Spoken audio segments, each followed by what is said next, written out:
miss you.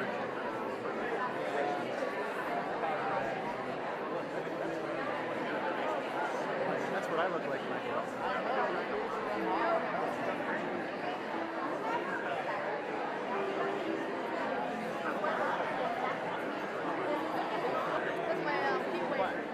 Guys, sweatier than me.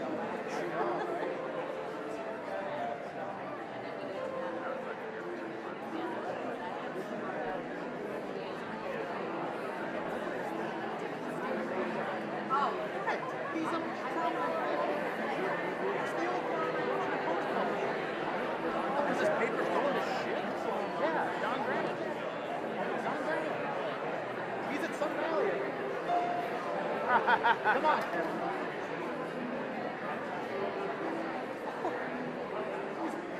He's in the news. He's not in the news. His legacy's in the news.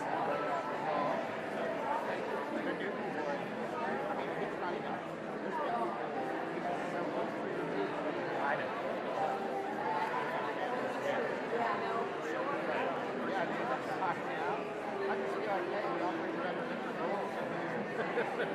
Fleet Street rules.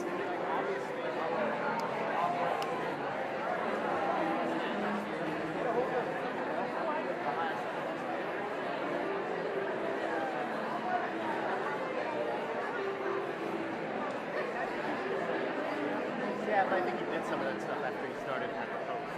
No, that's what they're mad at. Yeah, he tried to like bribe the NPR reporter for an interview to crush the story about the phone hacking stuff.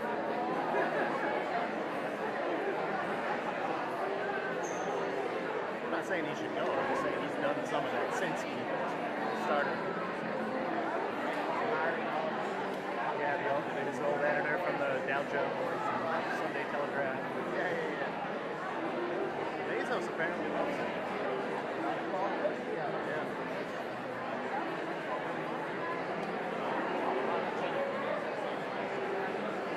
So I read there was a Times article the other day about the Post currently has 2 million subscribers. Bezos had a meeting with like the top brass a few months back. He goes, there's no reason we shouldn't get 100 million.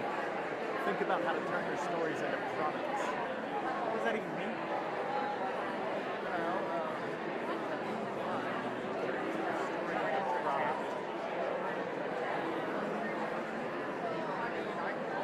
I just don't know what that means. Like your product is the journalist, right? I don't know what kind of product he's thinking. Right. Like additional products that you offer, or what? I mean, that's why the Times has been so successful, because they have the games, the cooking, the wire cutter.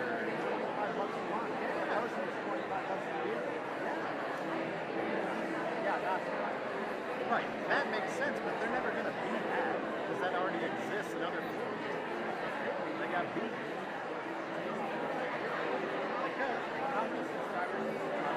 I don't know. It probably depends on all the different platforms, right? I don't know. But both of them lost a ton after Trump left office.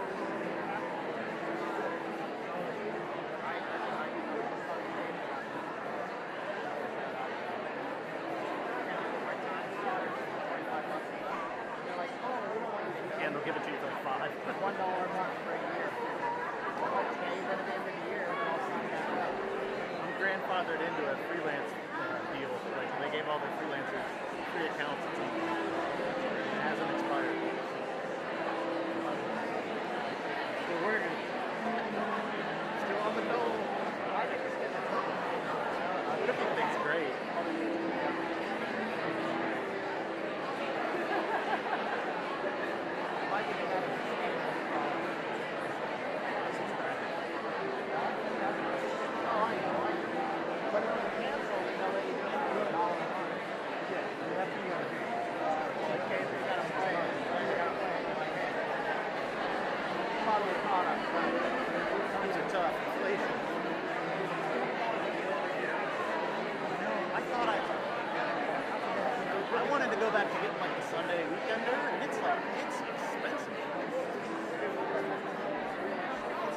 30 or 40. Yeah, because I want like the big like crossword thing and all that. Because the Sunday one's fun to do in print. And then that sits there in the corner all week. I use like 2 parts of it. You gotta have something to start your barbecue with. It costs more. It costs more to start your barbecue than you have time to do that like charcoal. I think it's like $20 a week if you went the weekend.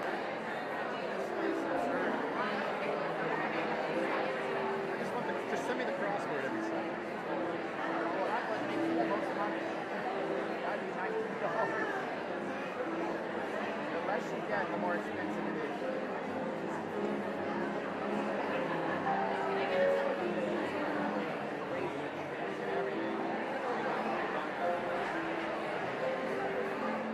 We're not getting back here till like midnight. We're running half an hour. I know.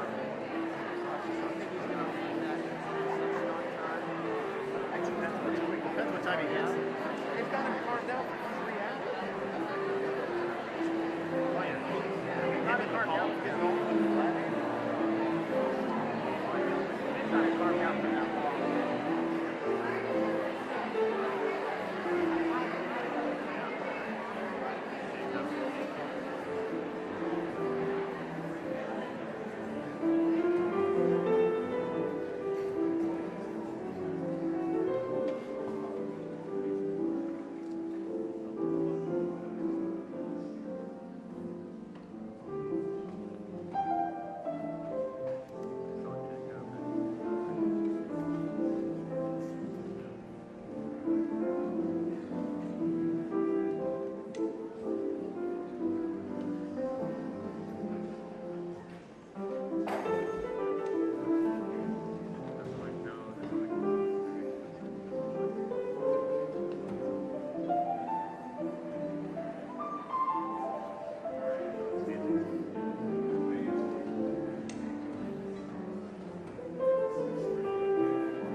Quiroz Castro.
Javier, they all showed up for you. Oh, please sit down, please.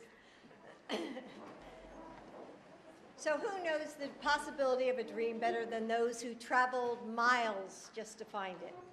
I've seen it over and over again in my community college students, immigrants and refugees, first-generation Americans who take nothing for granted. They show up, they don't complain, and they only ask for one thing in return: the chance to work hard and build a good life for themselves and for their families. That's the promise of America.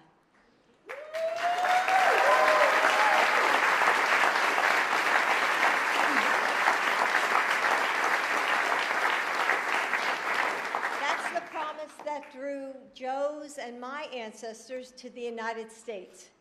That we are a nation defined not by language or ethnicity, by race or religion. That America is and always has been defined by us, we the people. So today I want to tell you an American story. You came to this country over a decade ago to work, to study, to find a future. You made a plan, and then you fell in love. So you built a life, a home, one filled with big smiles on little faces, with laughter and skinned knees, with PTA meetings and soccer practice. You go to the school of your dreams and start a business and tutor kids in math after school. And all you want is to give your child all the possibility of the world. But hanging over you is a shadow, a missing piece of paper, the possibility that your family may not be able to stay together. It's a story that too many families all across the country live every day. Since Joe took office, we've heard from those mothers and daughters, those fathers and sons, about the agony of that shadow. So Joe is doing what he always does, leading the way with compassion and experience. Taking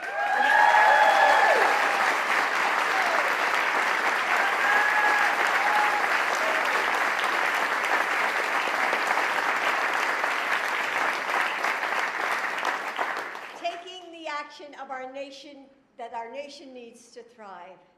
Today, Joe is helping our country continue reaching for the dream of America.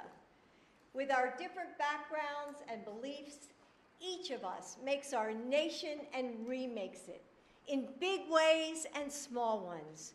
We are millions of individuals that add up to something so much bigger than any one of us. And that's what Joe is doing today for all of us. For the communities that are stronger because of the immigrants who call them home. For the thousands of families who have added their bright and beautiful threads to our American tapestry. For those mothers and husbands and dreamers who have waited so long, worked so hard, and given so much. For people like Javier, who was able to pursue his dream of being a nurse thanks to Daca.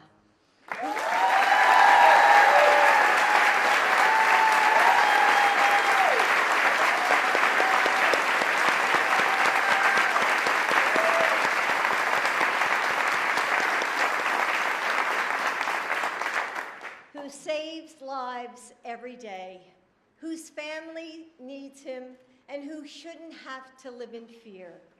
Please help me welcome Javier Quiroz Castro.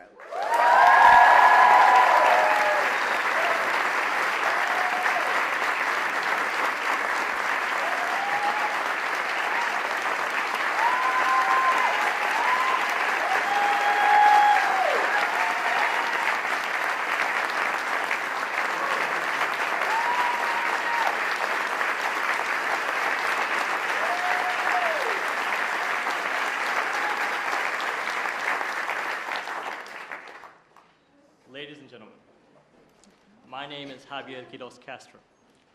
My resilient parents brought me to this country to give me a chance at a better future when I was just 3 years old. I am a dreamer. Growing up undocumented was not easy. Like thousands of other immigrants, my parents endured hard labor in order to provide for the family. They are a symbol of the American dream, and they helped me with my dream, which was higher education. Now I have a beautiful wife, Haley,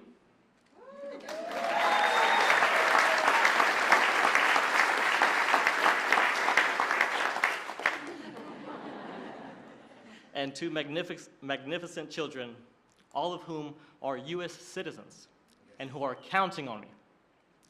Thanks to the Daca program, by the way, created by then Vice President Biden, I was able to become a registered nurse. I have a Bachelor of Science in Nursing from Lipscomb University in Nashville, Tennessee. I now have the privilege to work for Houston Methodist, the largest, the #1 hospital system in all of Texas. Being a nurse has allowed me to give back to my community while supporting my family, especially during the pandemic. I helped take care of patients in our COVID-19 critical care unit. Saving American lives was only possible because of Daca. It allowed me to live and work and build a family in the only country I have ever known and loved. I stand before you today filled with hope and gratitude, because it is a privilege to personally thank President Biden for delivering on his promise to protect American families like mine.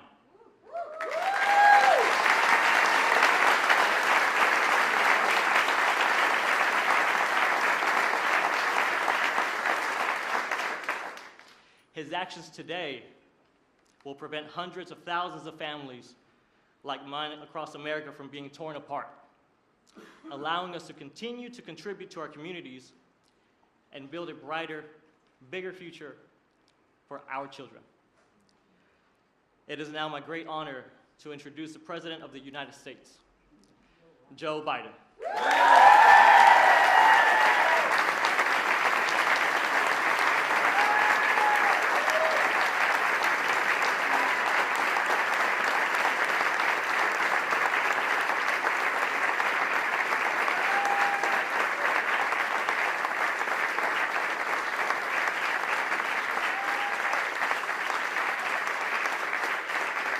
Thank you.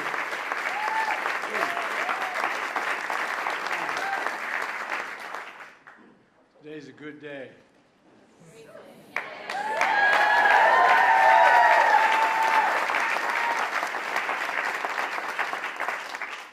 First bill I introduced when I was president, an immigration bill that included this provision, but it never got off the ground. It needs a little more help. But now, today, a significant portion of it's being passed, or being by executive order. Javier, thank you for that introduction and for sharing your family story. You know, I've often said, doctors, we've been a significant consumer of health care in my family. Spent a lot of time in hospitals for our family, anyway. And I always said that doctors let you live, nurses make you want to live. Not a joke. A lot of time in ICU, a lot of time with my son, a lot of time. And, you know, if there's any angels in heaven, they're all nurses, men and women, not a joke. So thank you for what you did to help us get through the pandemic, pal, and for all you're doing for our country.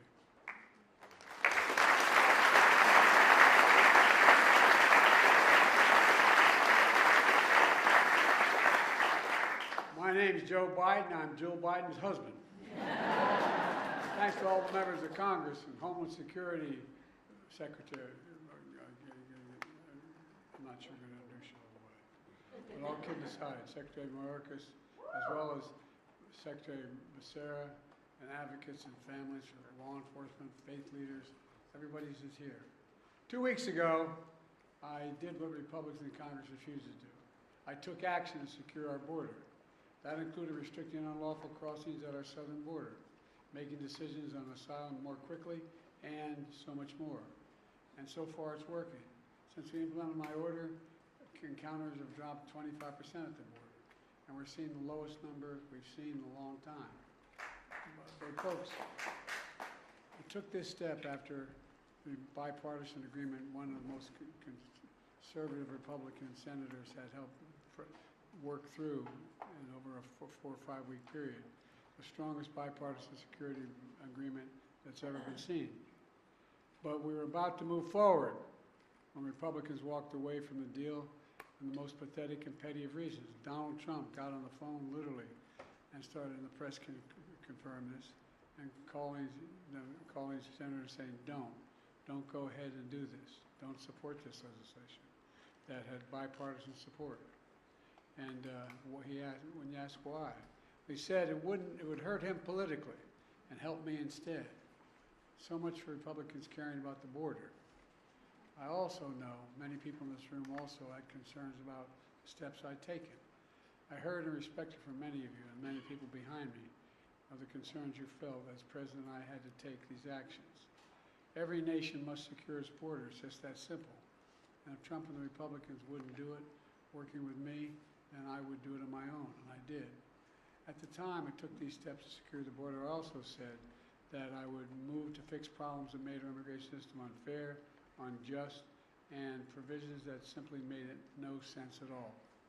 Specifically, steps that will be good for dreamers, married couples, and for Americans. That's why we're here today. A few days ago, we marked the 12th anniversary of taking care of dreamers that President Obama and I put in place. There are a few of these immigration areas that have had most positive impact and gotten more support from the American people across the board. These young people known as dreamers, Hispanics, South Asians, and more, who came to America as children, only know America as their home, have been able to live and learn out of the shadows. So many of them have graduated from high school and college and are starting families on their own, building successful careers, serving our nation in uniform, and so much more. We're a much better and stronger nation because of dreamers like Javier, who just introduced me. So today I'm announcing new measures to clarify and speed up work visas to help people, including dreamers, who have graduated from U.S. colleges and universities, landed jobs in high-demand, high-skilled professions that we need to have grow to see our economy grow. It's the right thing to do.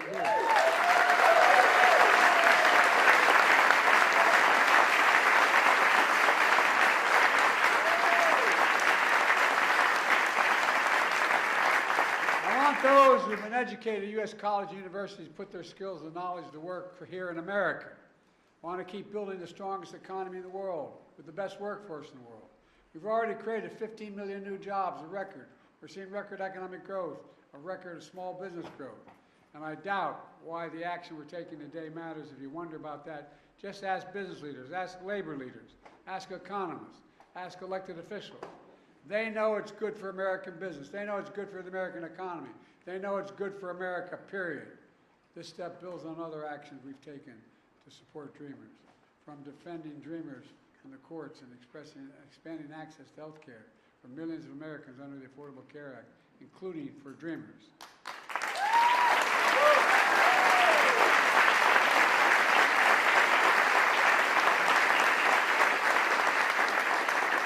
second action I'm announcing today was about keeping families together. My dad used to have an expression. He said, Joey, family's about the beginning, middle, and the end. About keeping couples together who are married, where one spouse is a U.S. citizen, the other is undocumented. They've been living in the United States for at least 10 years. These couples have been raising families, sending their kids to church and school, paying taxes, contributing to our country for 10 years or more. Matter of fact, the average time they've spent here is 23 years, people were affected today. But living in the United States all this time with fear and uncertainty. We can fix that, and that's what I'm going to do today. Fix it.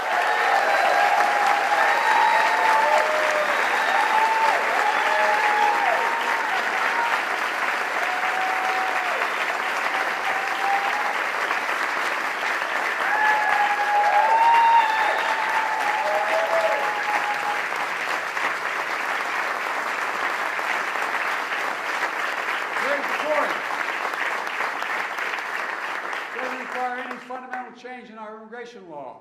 There was already a system in place for people we're talking about today. But the process is cumbersome, risky, and separates families. Under the current process, undocumented spouses of U.S. citizens must go back to their home country, for example, Mexico, for example, to fill out paperwork and obtain long-term legal status. They have to leave their families in America with no assurance that they'll be allowed back in the United States. So they stay in America, but in the shadows, living in constant fear of deportation without the ability to legally work. All this, even though under the law today, they are eligible for long-term legal status. Today I'm announcing a common sense fix to streamline the process for obtaining legal status for immigrants married, to American citizens who lived here for a long time. For those wives or husbands and their children who have lived in America for a decade or more but are undocumented, this action will allow them to file the paperwork for legal status in the United States, allow them to work while they remain with their families in the United States. Let's be clear, this action still requires undocumented spouses to file all required legal paperwork to remain in the United States. It requires them to pass a criminal background check, and it doesn't apply to anyone trying to come here today. It only applies, this action is a better way. It doesn't tear families apart, while requiring every undocumented spouse to fulfill their obligations under the law. Look, the action I'm announcing today will go into effect later this summer.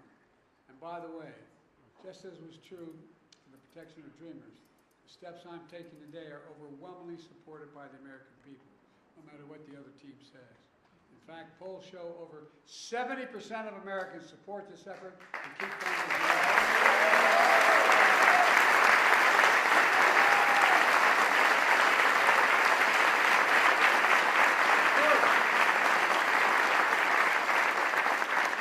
Simple.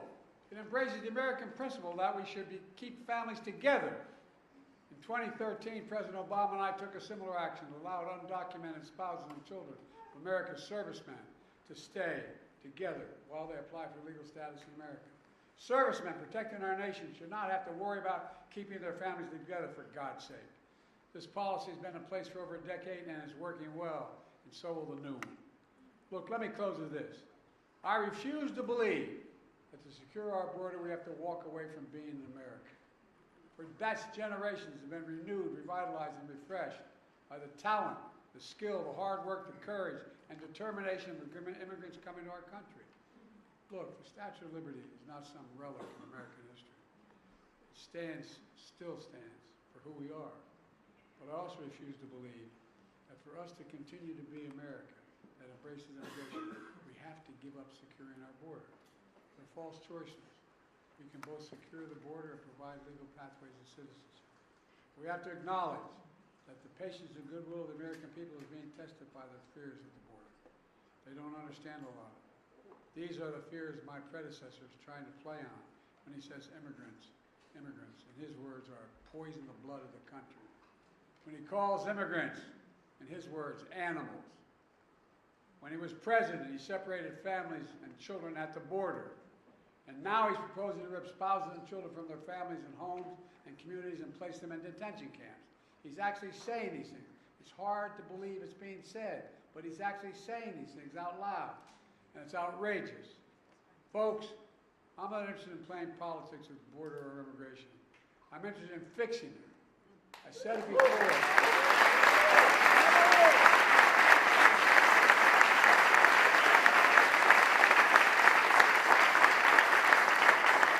I said it before, and I'll say it again today. I will work with anyone to solve these problems. That's my responsibility as president. That's our responsibility as Americans.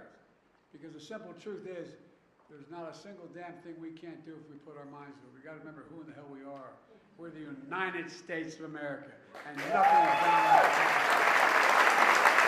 We're a nation of immigrants. That's who we are. God bless you all, and may God protect our forces. Thank you.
like Obama. He did that in this room. Remember when he was doing that interview? And then they edited, someone re-edited it. And he was speaking like he's a kung fu master. It was funny.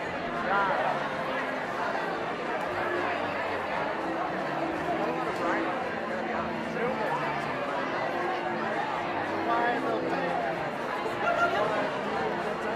Prompter.